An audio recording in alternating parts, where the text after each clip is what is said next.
Contrairement à ce que beaucoup de gens pensent, la surdité est loin d'être rare. Elle est très souvent invisible et mal connue. Par exemple, il y a différentes formes de surdité et différentes aides auditives.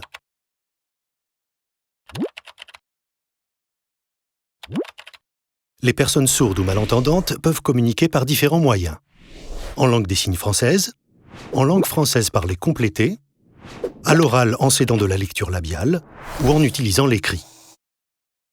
Pour bien accueillir ces patients et garantir leur accès aux soins, c'est à nous, professionnels de santé, d'être attentifs et de nous adapter. Pour accueillir une patiente ou un patient sourd ou malentendant, il y a 2 choses très simples à garder à l'esprit. Être sourd ne signifie pas être muet, et ce n'est pas parce que quelqu'un parle et semble vous entendre qu'il vous a parfaitement compris. Si votre établissement est équipé d'une boucle magnétique, faites-le savoir à la personne à son arrivée. Soyez patient, expressif, naturel, et n'hésitez pas à prévenir vos collègues. En venant chercher le patient en salle d'attente, n'oubliez pas qu'il n'entendra pas forcément que vous l'appelez. Rassurez-le en établissant un contact visuel avant de lui parler. Lors d'une consultation sans interprète ni codeur, vous pouvez adopter ces bonnes pratiques. Restez bien en face du patient, regardez-le, ne cachez pas votre bouche et ne soyez pas à contre-jour. Parlez naturellement, prenez votre temps. Vous pouvez aussi écrire ou faire des gestes. Et surtout, pensez à adapter votre discours, à le simplifier et à le reformuler si besoin.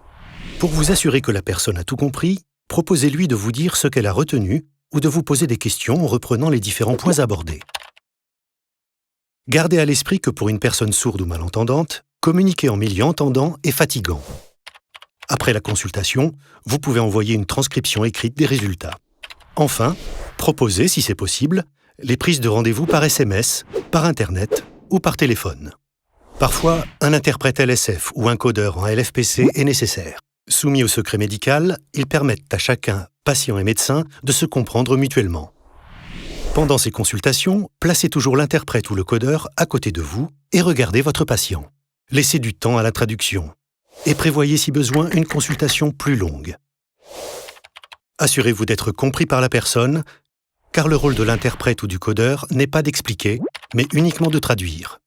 C'est la différence avec un intermédiateur dont le rôle est de s'assurer que tous les échanges sont compris. En cas d'examen ou de consultation, la personne peut avoir enlevé ses appareils ou ses implants.